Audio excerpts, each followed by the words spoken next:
നമസ്കാരം. നീലൂർ മീഡിയ ന്യൂസിലേക്ക് സ്വാഗതം. KSU ആഹ്വാനം ചെയ്ത വിദ്യാഭ്യാസ ബന്ദ് പാലായിൽ പൂർണ്ണം. നീറ്റ് പരീക്ഷാ ക്രമക്കേടുകൾക്കെതിരെ സമരം ചെയ്ത വിദ്യാർത്ഥികൾക്കും പ്രതിപക്ഷ നേതാവ് രാഹുൽ ഗാന്ധിക്കും നേരെയുണ്ടായ പോലീസ് നടപടിയിൽ പ്രതിഷേധിച്ചാണ് സംസ്ഥാന വ്യാപകമായി വിദ്യാഭ്യാസ ബന്ദ് നടത്തിയത്. പാലായിലെ വിവിധ ക്യാമ്പസുകളിൽ വിദ്യാർത്ഥികൾ ക്ലാസുകൾ ബഹിഷ്കരിച്ച് വൻ പ്രതിഷേധ പ്രകടനങ്ങൾ നടത്തി.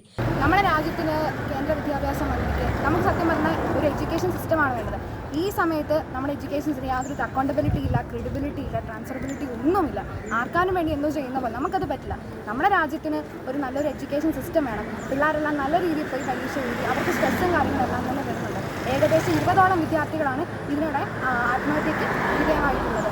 മാത്രമല്ല, ഈ സ്ട്രൈക്കിന് വേണ്ടി ഇറങ്ങിയ 10-30ഓളം ആൾക്കാർ ആശുപത്രികളിലായിട്ട് അവിടെ തല്ലി ചതച്ച് വെറും പട്ടിയെ പോലെ തല്ലി ചതച്ചിട്ടാണ് നമ്മുടെ കേന്ദ്രത്തിൽ എല്ലാം തന്നെ ഇപ്പം നമ്മൾ വന്നിട്ടുള്ളത്. അപ്പോൾ നമുക്കത് പറ്റില്ല. നമ്മൾ ഇന്ന് KSU സംസ്ഥാന വ്യാപകമായിട്ട് നമ്മൾ സ്ട്രൈക്കും കാര്യങ്ങൾ എത്തിയിരിക്കുകയാണ്.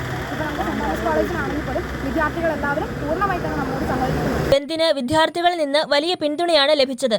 Unit president Sona Mary Biju, block president Nibin T Jose ഉൾപ്പെടെയുള്ള KSU നേതാക്കളാണ് സമരത്തിന് നേതൃത്വം നൽകിയത്. ഭരണകൂട ഭീകരതയ്ക്കെതിരെയുള്ള വിദ്യാർത്ഥി പ്രതിഷേധം പാലായിൽ പൂർണ്ണ വിജയമായിരുന്നെന്ന് KSU നേതാക്കൾ അറിയിച്ചു.